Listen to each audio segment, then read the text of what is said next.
اللہ تعالیٰ نے ہمیں جو تحفہ دیا سلام کا، السلام علیکم، یہ عظیم الشان تحفہ جو 3 چیزوں پر مشتمل۔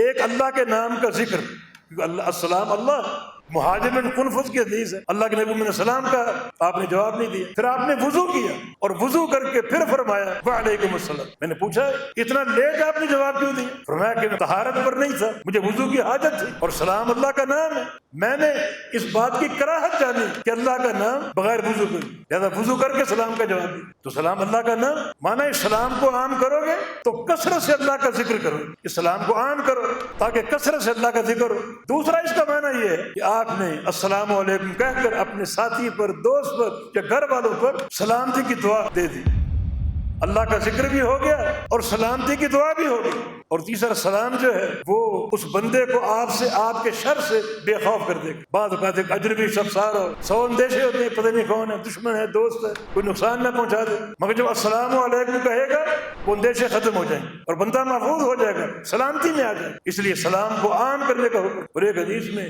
جس کو جانتے ہو اس کو بھی سلام کرو، نہ جانتے ہو اس کو بھی سلام۔ اور ایک حدیث میں رسول اللہ صلی اللہ علیہ وسلم نے فرمایا کہ میں نے درجات کو دیکھا، درجات کو، جو معروف حدیث ہے، جب مالا اعلیٰ کو آپ نے سنا، فرشتوں کی باتیں سنی، تو ان میں 3 چیزیں کفارات تھیں، 3 درجات۔ درجات میں ایک چیز یہ کون سے اعمال زیادہ درجات کی بلندی کا باعث ہوتے، تو ان میں ایک عمل افشاء السلام تھا کہ سلام کو عام کرو، یہ عمل جنت میں درجات کی بلندی کا باعث ہے۔